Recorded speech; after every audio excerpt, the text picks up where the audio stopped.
कुछ पॉइंट्स आपको ध्यान रखने होंगे, उन पॉइंट्स को बताने आया हूं बच्चों कि ये पॉइंट्स क्या हैं आपके, और मुझे उम्मीद है कि आपको बहुत काम की बातें इसमें मिलेंगी। जैसे बच्चों, स्वयं का विश्लेषण, स्वयं पर काम कीजिए और सोचिए कि मुझे इस नौकरी की कितनी जरूरत है या नहीं है। अगर जरूरत है तो वो क्यों जरूरत है।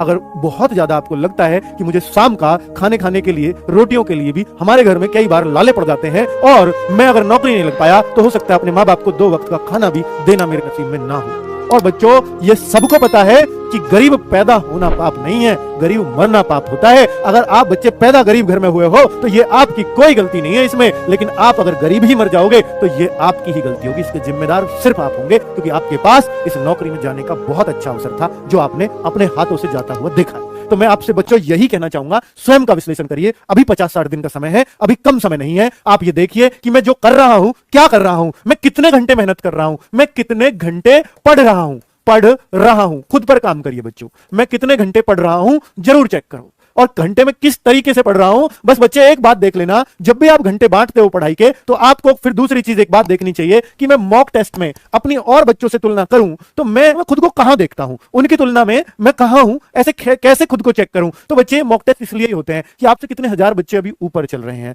तो आप उस मॉक टेस्ट में एक बात जरूर देखिए, कुछ 4 सब्जेक्ट आपके SSCGD में आते हैं, उन 4 में से 1-2 सब्जेक्ट आपके जरूर ऐसे होंगे जिनमें आपके पूरा विश्वास है कि मैं इनमें अच्छा करूंगा ही करूंगा। मेरे ख्याल से वो 2 सब्जेक्ट आपके होने चाहिए, हिंदी और रीजनिंग। जिस बच्चे के ये कमजोर है, मैं उससे नहीं कह सकता, और आज भी कमजोर है, मैं उससे बिल्कुल उम्मीद नहीं करूंगा कि वो कभी, अगर आपने हिंदी और रीजनिंग को ये कह दिया कि टाटा बाय बाय, अब हमें आपकी कोई जरूरत नहीं, जितना जल्दी हो सके इनसे टाटा बाय बाय बोल दो। टाटा बाय बाय का मतलब है कि आप इनको टाटा बाय बाय कहने का समय आ चुका है। आप इनके लिए क्या करो, हमारा प्रैक्टिस सेट चलता है, सिर्फ उतना काम करो और इसके अलावा कुछ मत करो।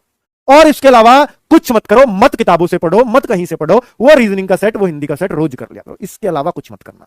ठीक है, तो इन दोनों की टेंशन आपने खत्म कर दी। अब सारा टाइम सिर्फ 2 चीजों पर देना है, और वो उन 2 चीजों में आपको पहचानना पड़ेगा कि हमारा कौन सा विषय कमजोर है। बच्चे, सभी के 99.99% बच्चों के मैथ या जीएस, बस यही 2 कमजोर मिलते हैं, ये कमजोर किसी के नहीं मिलते। मैथ्स और जीएस, क्या सभी के भी, आपकी भी, अगर क्या इनमें ही गलतियां ज्यादा होती है, खुद बताओ बच्चों कमेंट करके। क्या मैथ्स और जीएस ही आपकी टेंशन है? इनमें भी एक को पहचानो कि इनमें ज्यादा टेंशन कौन सी। कुछ बच्चों का मैथ्स बहुत अच्छा होता है, कुछ बच्चों की रटने की क्षमता बहुत अच्छी होती है, मैथ्स बहुत खराब होता है। तो बच्चे, दोनों के लिए सॉल्यूशन है मेरे पास, सॉल्यूशन है। अपने कमजोर विषय को पहचानो। अगर आप मैथ्स को पहचान लिया कि मेरा मैथ्स कमजोर है, तो आप उस मैथ्स में यह बताओ कि आपको बिल्कुल भी उस विषय को, उस सब्जेक्ट को, उस मैथ्स को पढ़ने का मन कतई नहीं करता होगा, करता भी होगा तो जबरदस्ती करता होगा कि मैं नंबर लाना यार, मेहनत कर लो मैथ्स में। तो बच्चे, वास्तव में ऐसा होता है कि क्योंकि उसको हमने कभी टाइम ही नहीं दिया, उसके लिए हम हमेशा रोते रहे, उसके लिए हम चीखते रहे कि मेरा मैथ्स कमजोर है। अगर ये लिखते रहने के बजाय आपने मैथ्स कमजोर है, ये टाइम मैथ्स को दिया होता तो मैथ्स आज मजबूत हो गया होता, क्योंकि आपने कभी ऐसा सोचा ही नहीं कि मैं मैथ्स को स्ट्रांग भी कर सकता हूं। और बच्चों, अगर सोच लेते तो मेहनत करनी पड़ती, और मेहनत करनी पड़ती तो मैथ्स स्ट्रांग हो गया होता। दूसरा कोई तरीका नहीं है। बस मैं आपसे इतना कहूंगा, जिन बच्चों का मैथ्स वीक है, बच्चे ध्यान देना मेरी बात पर, जिन बच्चों का मैथ्स वीक है, तो आप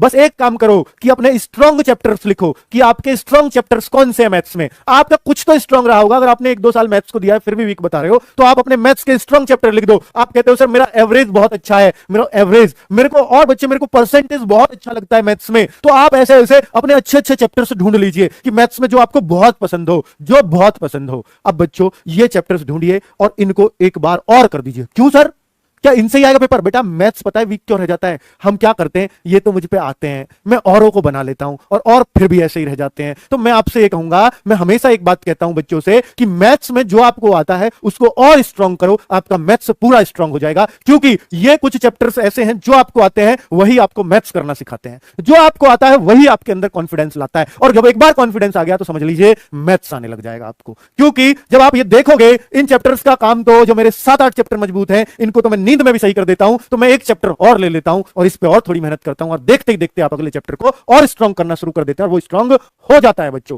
मैं आपसे बात करूं कि अगर मैं आपसे बात करता हूं बच्चे मैथ्स में, ये सब बता रहा हूं बच्चे, 12 साल का एक्सपीरियंस बोल रहा है, मैं नहीं बोल रहा हूं। बच्चों को, उनको मैथ्स कराया है बच्चे, उन बच्चों को मैथ्स कराया है जो मैथ्स में जोड़ते तक डरते थे। आप यकीन नहीं मानोगे, बच्चों गुणा करनी नहीं आती थी, मैं एक गुणा उनको दे दूं कि 32 में 34 की गुणा कर दो, कि ये गुणा कर दो, और बच्चे वो मैथ्स में वो पूरे में से पूरे करके आए हैं। कैसे पॉसिबल है? बस यही है, उनके